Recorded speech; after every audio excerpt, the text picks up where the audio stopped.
যা আমি আর মসজিদেই যাব না। আরে নাদাব, আরে গোলাপ, যে আল্লাহ তোর এত কিছু দিল, ওই আল্লাহকে তোর নাফরমানি সহ্য করবে? যে আল্লাহ তোর সম্পদ দিছে, যে আল্লাহ দুইটা হাত দিছে, পা দিছে, ওই আল্লাহর কি মন চায় না বান্দারে একটু পরীক্ষা করি?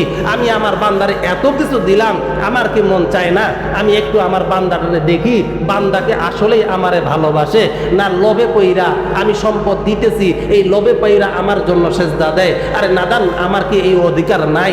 আল্লাহ বলে, বান্দারে ধৈর্য ধারণ কর, ওয়াবাশশিরিস সাবিরিন, আমি আল্লাহ তোর জন্য সুসংবাদ রেখেছি। এই জন্য আমার বন্ধুগণ, আমার ভাইয়েরা, আমরা বিপদে পড়লে কখনো হতাশা হব না। বিপদে পড়েছি, অভাবে পড়েছি, ঋণগ্রস্ত হয়েছি, সম্পদ হারিয়ে গেছে, আমরা মসজিদে আসব, 2 রাকাত নামাজ পড়া, সালাতুল হাজাতের নামাজ পড়া আল্লাহকে বলবো, আল্লাহ গো, জানি না কোন গুনাহের কারণে আমার উপরে বিপদ এসেছে, আমার এই গুনাহের কারণে যদি এই বিপদটা এসে থাকে, ও গো আল্লাহ, আমার গুনাহ মাফ করে দেন।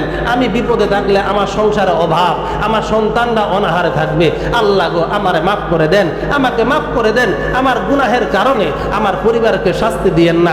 এইভাবে আইসা একবার বলছেন না? বলেন নাই। বলবেন কেন? আপনার তো সম্পদের অভাব নাই, অহংকারের অভাব নাই। এত অহংকার, এত অহংকার, এই অহংকার পতন এটাই হয় যে আল্লাহ তাআলা নাফরমান বান্দাকে কখনো প্রশ্রয় দেন না। কথা বলুন, ঠিক কি না? মসজিদে তো আসেনই না। আপনি কি দেখেন না আপনার চোখের সামনে কত মানুষ গোরস্থানে যাইতেছে? আপনার চোখের সামনে খাটলি নিয়ে মানুষটারে, লাশটারে কবরে নামাইতেছেন। কবরে নামাইলেন, এই মানুষটারে কবরে রাখলেন, ওই বাড়ির মানুষগুলোকে দেখছেন না খেয়ে আছে? না না, বরং ওই দিন আরো খাবারের আয়োজন সবচাইতে বেশি। কেন? বলে, ওগো, তোমার স্বামী তো মইরা গেছে, তোমার সন্তান মইরা গেছে, তোমার পরিবারের লোক মইরা গেছে, সকাল থেকে অনেক কান্না করছো, আসো খাও, তোমার জন্য খানা নিয়ে আসছি। বরং ওই দিন আরো খাবার আয়োজনটা আরো বেশি থাকে। কথা বলুন, ঠিক কি না? এইটা তো পরের বিষয়। জানাজার নামাজটা পড়াইয়া লাশটারে কবরে নামাইছেন, মাটিটা দিছেন, তো এলান করা হয়, আরে আগেই বইলা ফেলেন 3 দিন পরে আয়োজনটা কবে কবরে কিভাবে করবেন, কি কি আয়োজন করবেন, দাওয়াতটা এখানেই দিয়া দেন, কারণ ওই সময় তার আপনি পাইবেন না, এখানে সবাই আছে, এখনই দাওয়াত দেন, কোন তারিখে আপনি আয়োজন করবেন, আমাদেরকে খানা খাওয়াবেন। এরকম হয় কি হয় না?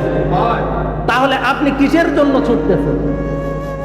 যাদের জন্য সম্পদ দিয়ে গেলেন, অর্থ দিয়ে গেলেন, আপনি মারা যাওয়ার সঙ্গে সঙ্গে তারা আরো ভালো খায়, তারা আপনার চিন্তা ভুইলা যায়, তার প্রতিবেশীরা কোন তারিখে খাবে এই টাইমটা নির্ধারণ করা হয় ওই গোরস্থানের মধ্যে।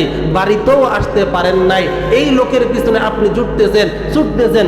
আপনার আফসোস করা দরকার, আপনি আল্লাহর গোলাম হইয়া আপনি নামাজ পড়লেন না, সম্পদের পিছনে ছুটতে আপনার জিন্দেগি পার করলেন। আল্লাহর কাছে আপনি কি জবাব দিবেন? আপনার কি জবাব আছে? আপনি নামাজ পড়তে আসেন ফজরে, আপনার সন্তানটা ঘরের মধ্যে ঘুমায়, আপনার কি আকল নাই?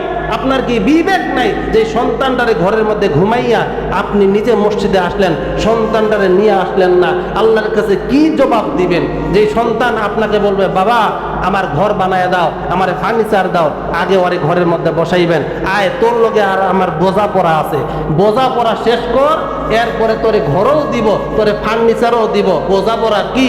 তোর মা 2.5 বছর দুধ পান করাইছে, 9 মাস 10 দিন গর্ভে ধারণ করছে, তোর মা এত কষ্ট করে তোরে বড় করলো, আমি তোরে বড় করলাম, তুই আমার জন্য কি করলি? তুই কি 5 ওয়াক্ত নামাজ পড়িস?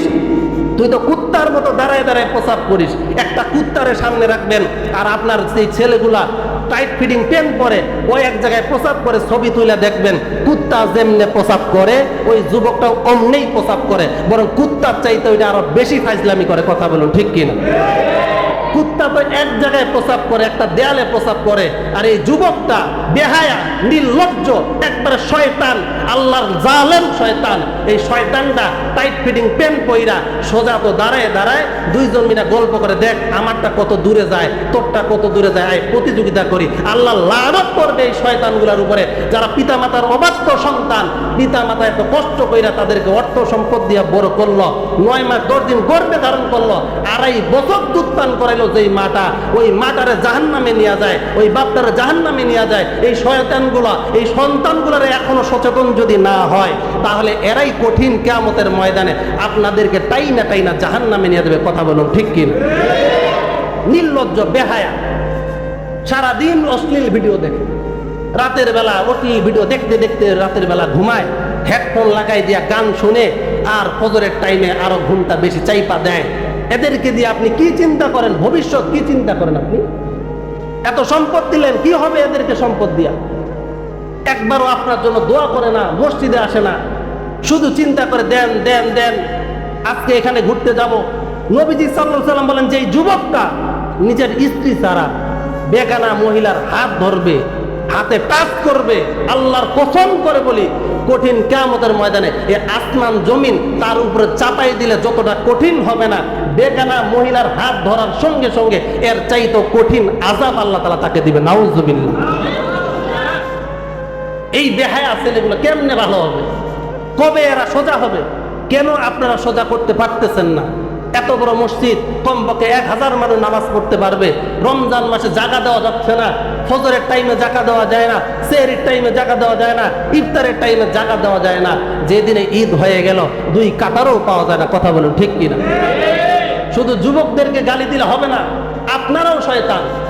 আপনারা যদি শয়তান না হইতেন আপনাদের সন্তানরা শয়তান হইতো না। আপনারাই তো চিন্তা করেন না আমার কবরে আমি কি জবাব দিব, আমার সন্তানটারে কেমনে ঠিক করব। আপনি তো ফজরের নামাজ পড়েন না, আপনি তো চিন্তা করেন না আমার কবরে তো আমি না খেয়ে থাকার মতো হবে, আমাকে আল্লাহ তাআলা আগুনে জ্বালাবে, আমাকে জ্বালাইতে থাকবে, পাথর দ্বারা আঘাত করবে, বড় বড় পাথর দিয়ে আমার শরীরে আঘাত করবে, এই আঘাত সহ্য করা আমার দ্বারা সম্ভব না। এই চিন্তাই তো আপনি করেন নাই। আপনার সন্তানগুলোরে কেমনে আপনি বুঝাবেন? আপনার সন্তানগুলোর কেমনে মসজিদে নিয়ে আসবেন? আগে নিজেই মসজিদের বারান্দায় আসেন। কারণ আমি যদি এগুলো না বলি তাহলে বলবোটা কি? শুধু সুর দিয়া ওয়াজ করলাম আর আপনারা বলেন বাহ অনেক সুন্দর ওয়াজ। এটা তো চলবে, কারণ সুরও লাগে, মজাও লাগে, নূরও লাগে। নূর না হইলে সুর চলে না, সুর না হইলে নূর চলে না, একটা আরেকটাকে ছাড়া যাবে না, উভয়টাই লাগবে। কিন্তু আমি বলতে চাই, ও বাবা, ও আমার মায়েরা যারা শুনতেছেন, আপনাদের সন্তানদেরকে এখনই ঠিক করেন। আপনার সন্তানরা এখনো আপনাদের নিয়ন্ত্রণে আছে, তাদেরকে এখনো মসজিদে ডাইকা ডাইকা নিয়ে আসেন। কারণ এই সন্তানগুলোই এক সময় আপনাদেরকে টাইনা টাইনা জাহান্নামে নিয়ে যাবে। কারণ কি? তারা ডেকে বলবে আল্লাহ, আমার বাপ আমার একবারও নামাজের জন্য বলে নাই, আমার বাপ একবারও আমারে বলে নাই এ বেটা পায়জামাটা উপরে উঠা, টাকনুর উপরে উঠা, একবারও বলে নাই। আয় আল্লাহ, এই বাপ আমার একবারও নামাজের জন্য ডাকে নাই, আমার একবারও বলে নাই আমি যখন ফুর্তি করতে গেছিলাম, আমি যখন অবৈধ কাজ করতে গেছিলাম, আমার বাপ আমার একবারও নিষেধ করে নাই, এই জন্য আমি করেছি। আল্লাহ বলবে তাহলে তোর বাপরে নিয়ে আয়, তোর বাপরে আগে জাহান্নামে দিব, এরপরে তোরে জাহান্নামে দিব। এই জন্য আপনারাই বলুন, আপনাদের সতর্ক হওয়ার দরকার আছে না নাই? কষ্ট নিবেন না, কষ্ট নিলেই কষ্টই থেকে যাবে, মন খারাপ করলে মন খারাপই থেকে যাবে, আমার প্রতি বিদ্বেষ করলে বিদ্বেষেই থেকে যাবে। কিন্তু কথা যেগুলো বললাম এগুলো যদি আপনি মানেন আমার কোনো ফায়দা হবে না, কারণ আপনার কবরে আপনাকেই যেতে হবে, আপনার হিসাব আপনাকেই দিতে হবে।